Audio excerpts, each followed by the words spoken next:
Michaela Chester here for NCAA Digital, and in this edition, Florida volleyball head coach Mary Wise will build her ultimate dream player. Here's how it works. I gave Coach Wise 11 categories, and she had to pick a player from her 30 years of coaching at Florida for each category to build her ultimate Gator dream player. Ches. It was called Ches because we had three Jennies, and she was one of them. Everyone knows her as Ches. I don't even know if her kids call her Ches, but what she was a phenomenal setter in terms of delivery, reliability. This is a player whose hitters, just everyone had a good look each night, each set because of her skills. Ches was a great one. The one that comes to mind is Jenny Mans, and because she terminated, but her arm, just an elite arm. When we recruited her and throughout her career, I think it was like 35 kills at Hawaii. I mean, you're terminating balls in a big way if you can do that on the road. She was the first player I said in recruiting, she can thump it. And to this day, I'm asking our assistants, when we're looking for attackers, terminators, can she thump it? That was Jenny Mans. The brick wall has to be Vernon Alasan, the all-time block leader at UF.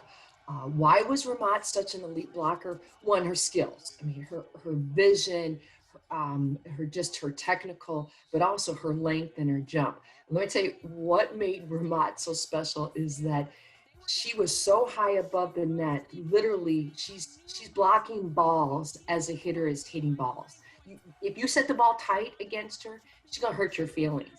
I thought Vermont was the type of blocker who would stay in a hitter's head long after the play ended. It's Shaina Joseph. And the reason is because people might remember Shaina in the NCAA run of 2017 and how I had to wait till she was done at timeouts talking to the team before I could get in there.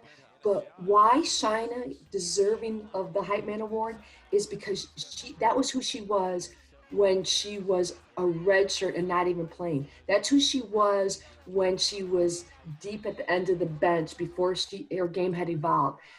And I think it's like such a great story for all players to know you could be the hype man before you're an All-American like Shaina did in her career.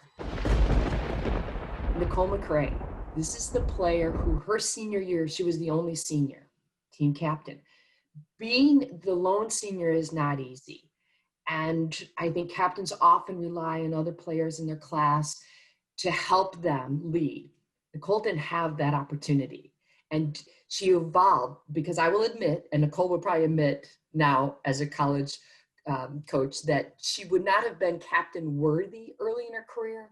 But she grew into this position, and she just willed the team. That team, they went on a streak. We didn't drop a set in the NCAA, like 10 straight matches. Nicole McRae, captain. Normally when you think about pancakes, you think about that play. But I'm going to expand that in terms of the pancake getter to be the getter no matter what type of breakfast food you're eating. And that's Elise Cusack, the all-time dig leader at the University of Florida. I mean, this was a softball player who played shortstop. And the skills that she learned starting at a really young age playing softball transferred perfectly to the libero position. And she was tracking the ball and reading and all. So the pancake getter, waffle maker, whatever you want to call it, she was one of the best in the game. We're going to give that to Carly Snyder. And anybody who saw Carly play early in her career, before she set a Florida record for aces in the NCAA tournament, would think I was crazy for that. But there was a match, Carly's freshman year. True story, she missed 7 serves in the same match. Now, you might wonder, why didn't I do a better job subbing? I'll own that. But she evolved her game. So in that USC match, when we're down in that 5th set to advance to the NCAA championships, that was Carly Snyder behind the end line. The same player who couldn't serve the ball in her freshman year. And I love telling that story of who we are as your freshman year. That doesn't define you. It's all about growth. And that's what Carly showed us. This is Michelle Chapman. And this is a player who played 3 different positions for us.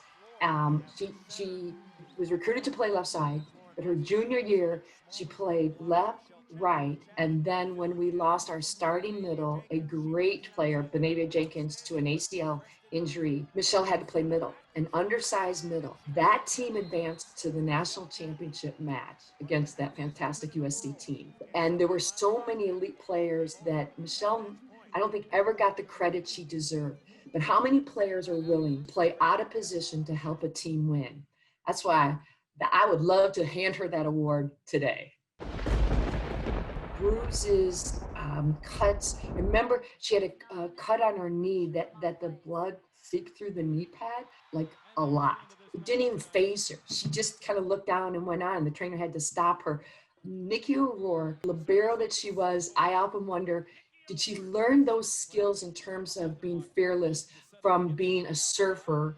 Who knows what's in the ocean? Didn't bother Nikki. And so she would get that award easily.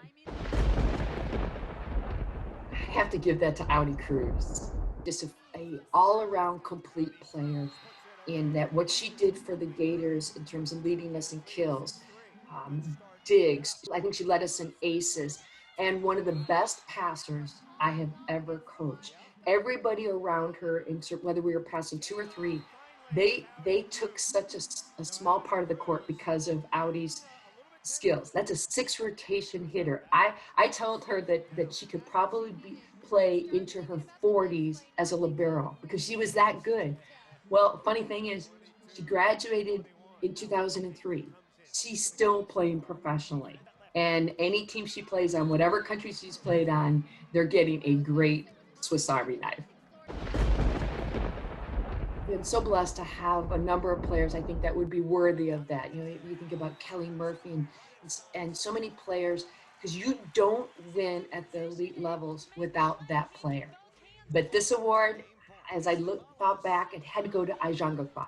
This is a player, the luckiest recruiting I ever had. Ayjan was originally from Turkey. Her uncle, professor at Florida. She was in town as a nanny one summer. No skill on my part. I only got the most skilled player I have ever coached with the clutch gene because Ayjan is a player who transcends her era. Meaning, I think Ayjan could start for any top 10 women's volleyball team today as an adult right now. She's that gifted, that talented, and at clutch time, whether she was hitting, blocking, serving, or passing. What does that tell you about the game? That she could do any of those skills today with her clutch gene. Oh, I would take her in a heartbeat today.